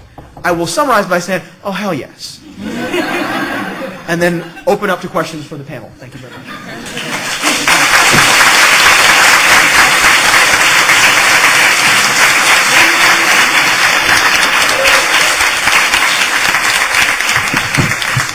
Wow, I have to say, tremendously powerful presentations. I know that we have food later, but I feel like I've been fed intellectually and spiritually by these wonderful talks. There's a lot I could say, but we are short on time, so I want to give you a chance to engage with our panelists and also give us a chance to talk to each other. So let's go to the microphones and let's take 2 questions, and then we'll go and let the panelists respond to them. So Mariam, do you want to start?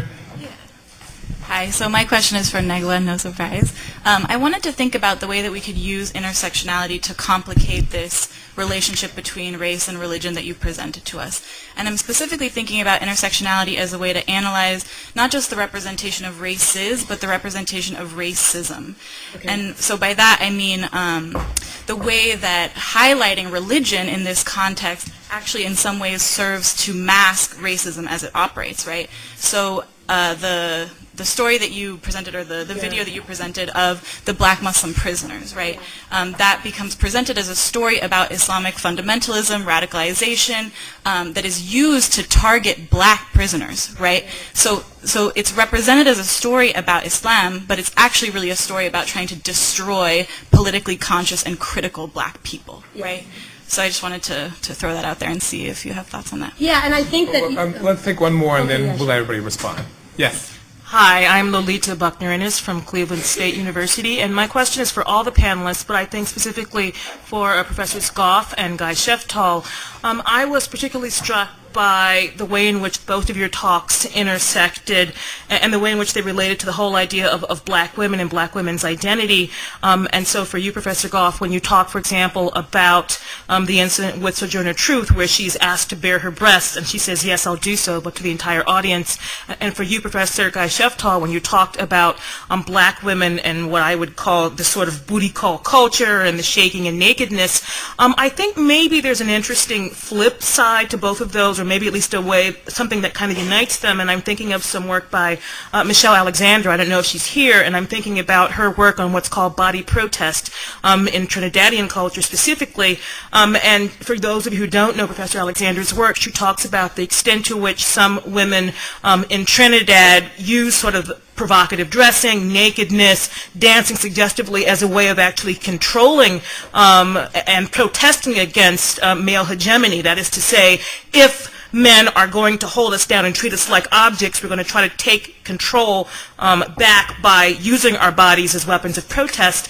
I think that's also been seen in a number of scholars who are writing out of West Africa, specifically Nigeria, and they talk about black women using their bodies as protest. So for example, at a number of Shell oil plants, there have been women who've gone and bared their breasts, and this is supposed to be a means of protest, because in many cultures, not as much ours obviously, nakedness, and especially female nakedness, is supposed to produce shame in everybody. And so again, it was a mechanism for taking control in what would otherwise be sort of a very oppressive patriarchal situation. So I wanted to just ask you, so definitely I don't think that's what's going on in most rap videos, but is there a way in which it might be seen as a mechanism for what's called body protest? And in fact, I sort of asked that question in a piece of mine called A Whole New World. I didn't answer it though, so I'm still looking I just at want that. to, we're really short on time, so can I ask you to wrap it? Thank you. Okay, so let's have them respond, then we'll take 2 more questions.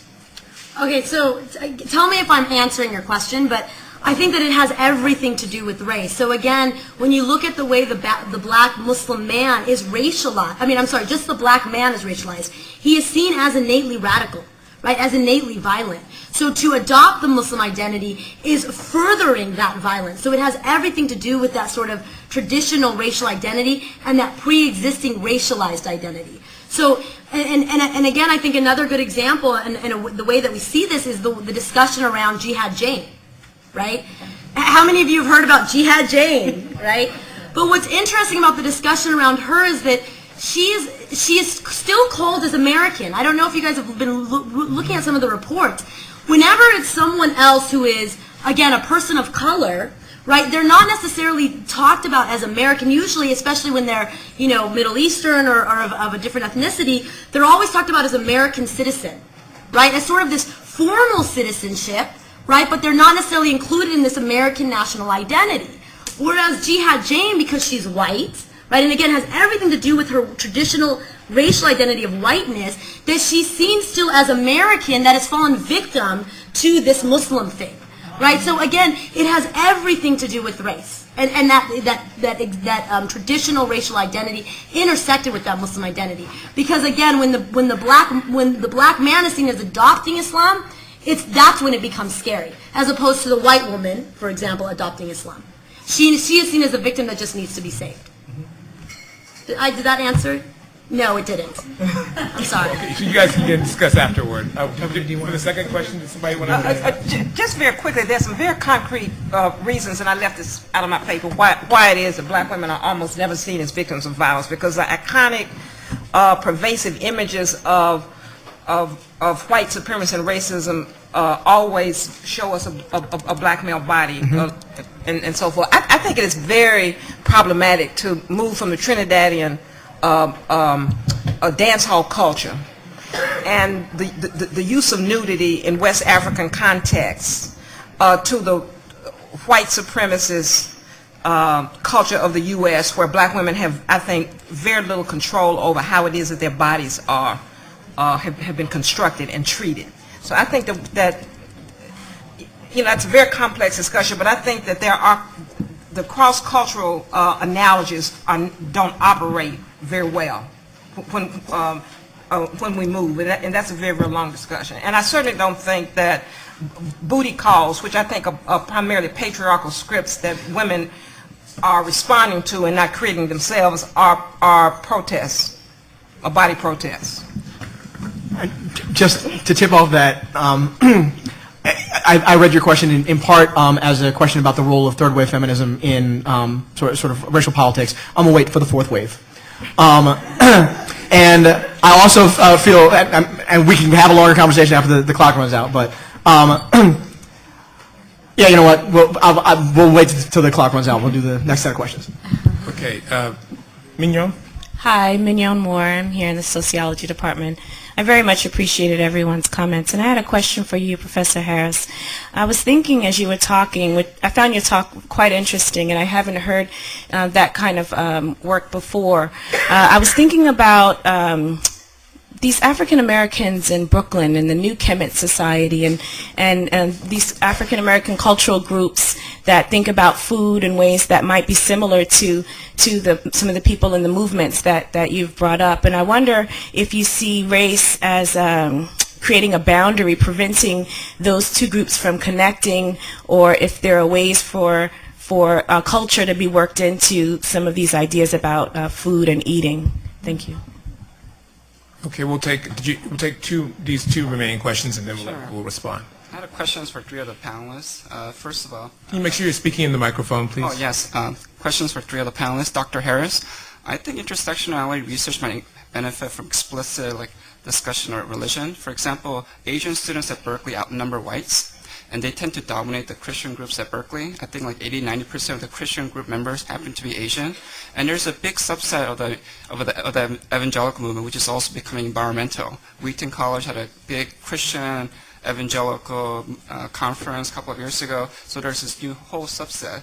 And so it might be kind of interesting to look at that to see how this other ethnic group is participating. In terms of The Blind Side, just to play the devil's advocate, it was actually marketed to a lot of Korean churches, not as this white woman adopting this black boy, but as a Christian movie, as something that, what would Jesus do? What did this Christian woman do? And for the Korean Christian students that I teach, it was more accessible that way because for the most part they're very hyper segregated. They would never imagine inviting one of their homeless classmates from school home for dinner, but then they see this movie, and so we have this discussion: what would Jesus do? What would you do as a Christian? So I think it does kind of bring that into the light.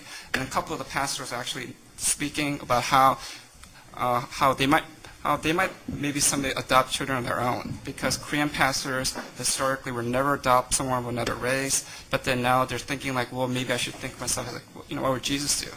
So I think just on the blind side. As for the Asian masculinity, I thought that was very fascinating, and I was thinking maybe as a follow-up you could actually study both black and white respondents to look at Asian faces to see if all Asians are considered female, and maybe use a picture of Bruce Lee as a control.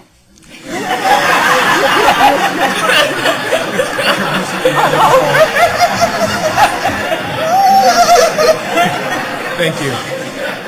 Yes. Hi, so my name is Jocelyn, and I'm a doctoral student in the Women's Studies PhD program. Hi, guys. It's somewhat of a question and a comment. So how does the analysis of the racially gendered representation of black women in hip-hop, for example, leave space for queer desires by those same women? So, for example, where do black women as sex workers and perhaps as sex worker advocates or female rappers who speak specifically about sexually explicit content, or what in my work I call pornographic content, where do they figure? And when we're talking about the sexual mores of rap or black youth culture, where do the improper black women like myself who are, for example, participating in the quote-unquote stripper culture or public sex cultures, where do they fit? I think that that's a question that young feminists really have to answer. Really have to answer, and I do think that there has been, but it's not in the mainstream. There have been feminist rappers and feminists in hip hop movement who've done incredible things, but that's not what gets consumed. That's not what travels outside of the U.S., and that's not what I think most young boys and girls see. And so I think if more transgressive, progressive hip-hop, or like what you're talking about, was in the mainstream, we would make another argument. But I'm talking about the mainstream stuff that most people consume, and what you're talking about is not seen. I really do mean like the Little Kims and the Nicki Minaj's of rap. So the like explicitly pornographic, very visible, like black women rappers who talk about sex, but like in some people's opinions talk about it in a way that they think is empowering. And like, how does that figure into this conversation? Like, how do lesbian women or women who desire like have sadomasochistic desires or etc., how do they figure into a conversation about rap and the misogyny of rap culture? Well, I mean, I think that conversation is extremely important, and I think we should keep talking about it. Good answer. So I'll just say in response to the comment about Asian American audiences and the blind side. So I don't think we disagree. I mean, I actually think what's interesting about Precious and what you're saying leads me to believe that there was something similar going on with the blind side, which is that the studio was able to market to different audiences at the same time. They were able to tap into a black audience that wanted to see a film that grappled with struggles of people and women, black women in poor communities, right? But they also were able to tap into a white audience that was looking for a picture that focused on black pathology and erased structures of subordination. And it sounds like something similar was going on in terms of different messages to different audiences to produce the hit The Blind Side. Do you guys want to respond to? I wanted to pick up just a little bit on the hip hop questions and the way that we've been doing. And let me just say, because we're running out of time, we're not going to be able to take another question. And I want you each to know that you have sort of like a 1-minute wrap up. So Phil, this is yours. Okay. And then we're going to go. Fair enough. On the spot now. You know, that the jazz music is really, it's bad for the kids. And the rock and roll is really going to get a lot of our daughters pregnant. And music is mass produced by people with power. It always has been. And that's never been the same thing as the movements that are affiliated with it. So I want to just push back against our homogenizing representations of hip hop, because that's not all that is hip hop, right? In terms of people using their bodies in hip hop, I think that generally shame associated with bodies and shame associated with desire has always been a tool of white supremacy, has always been a tool of patriarchy, and so we should be resisting that at all levels. And I'll be done with that. I'm getting applause, so let me just shift on over. Put while I'm ahead. Yeah. Yeah, no, I just wanted to thank both of the comments about different sort of subaltern food cultures that are marked black or Asian and of color. And I definitely want to pursue researching more of those as I move on. And the point of the argument, again, is that these are sort of counterpublics, right? It's like the queer transgressions within pornographic culture, these are opportunities for different kinds of reframing and different kinds of resistance and potential coalitions that can be made. Once we shove aside the dominant white supremacist frame of this is what the movement is and this is what it represents. So I'm really excited about those different kinds of possibilities.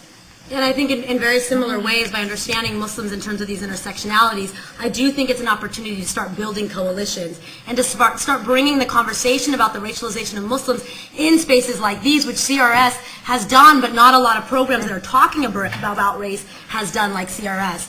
The one thing that I just want to sort of emphasize again, as Mari Matsuda sort of constantly reminds us throughout these symposiums, what we're talking about today is not, again, theory for theory's sake. It has affected what I do in the courtroom. Literally, where I am having to constantly deal with this presumption of guilt when I have Muslim clients.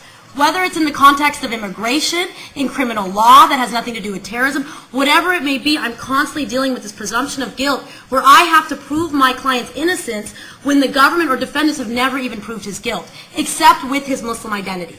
So again, this is not just theory for theory's sake. This has real life ramifications, and it's through these conversations that we can absolutely affect change. So thank you all for even being here.